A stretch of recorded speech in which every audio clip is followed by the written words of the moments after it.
So, 4 tips for long lasting pain relief. Now, for those of you who don't know me, my name is Swati. I'm an executive power coach. So, I help moms who work at executive levels and I help them to manage the physical challenges of motherhood. Now, this could be anything from back pain, neck pain, to a pinched nerve, to poor posture or a weak pelvic floor, and really anything in between. Now, these are all the challenges that stop you from being a good a productive worker or an and a good guilt-free mom. So basically I help you with these. Now moving on to our topic for today, it's pinched nerves. Now 4 tips for long-lasting pain relief. Now I was browsing through the internet and I saw there were many exercises for the relief of nerve pain. So basically pain coming from pinched nerves in your neck or your back or anywhere in your spine. But what I've realized is over the years, what I've seen is that a lot of people whom I know who have nerve pain do these exercises, get better for sure, but then they do not have long lasting relief. They have a lot of recurrence of this nerve pain. Now, this nerve pain could be anything from sciatica to pain in your arms, etc. Now, so what I realized is there are a few triggers, a few things that if they're taken care of, then you tend to not have so much recurrence of these nerve pains. So I'm going to talk about 4 of these tips here on the video. The first one is to maintain a good posture.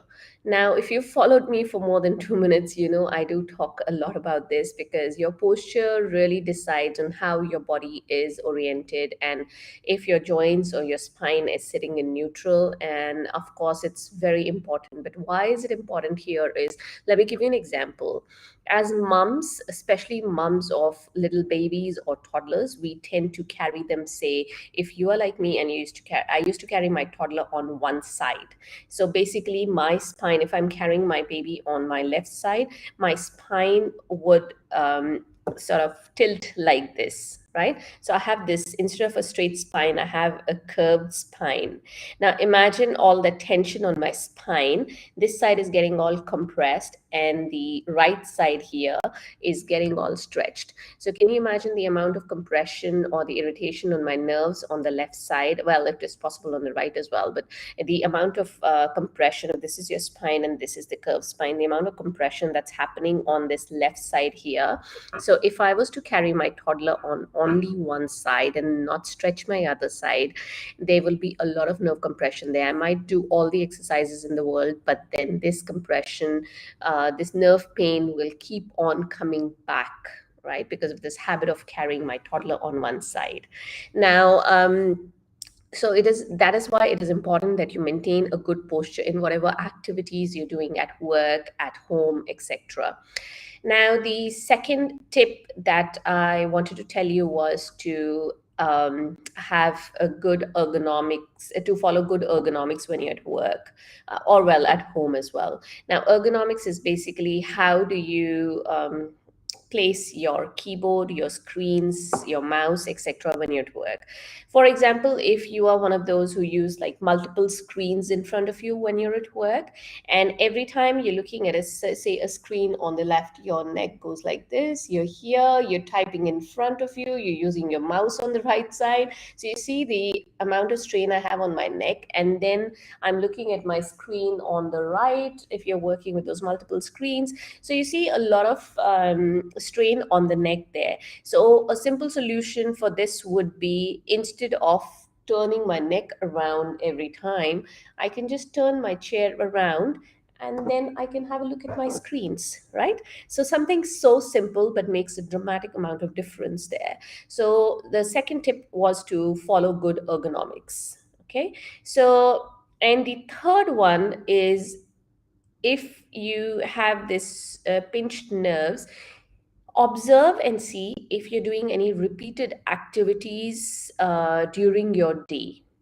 So, for example, if you are in a job where you have to bend over and pick up something, or if you have little kids at home, or if you're bending over picking up their toys time and again, or you're bending over the changing table, changing your kids' diapers, um, are you doing this activity repeatedly?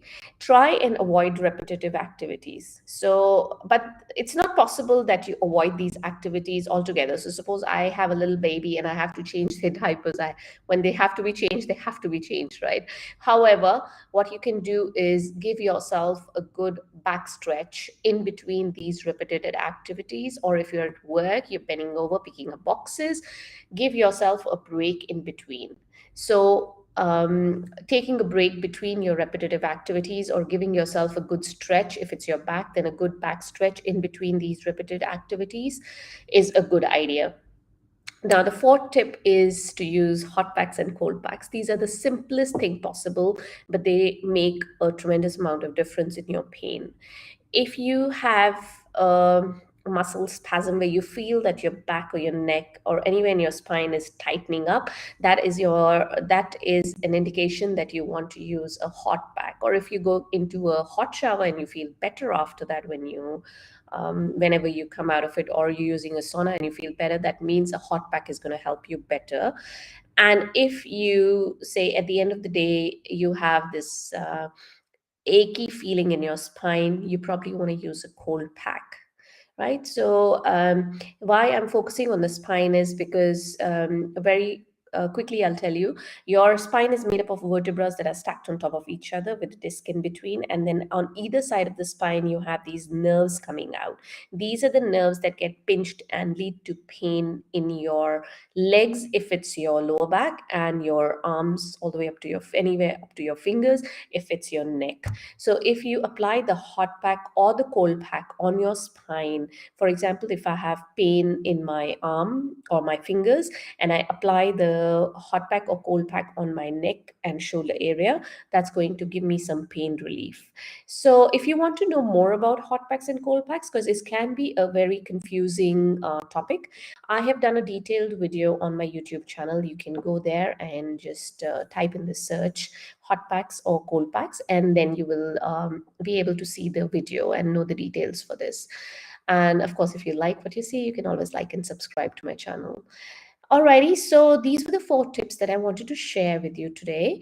And if you want to know more details about how to achieve a good posture, how to maintain a good posture, so it's not just achieving a good posture, you want to maintain it as well for life, right? So that is how you will avoid the trigger for your nerve pain. If you want to learn more details on this, feel free to join my community. It's a free Facebook group. I will leave a link in the description below. If you're watching me on Instagram, the link is in my bio. When you click on my bio, you can go to this. You get to go to this page which has a link to my community, and you can click on that to join. Alrighty, I hope that was useful for you guys, and I'll see you next time. Bye for now.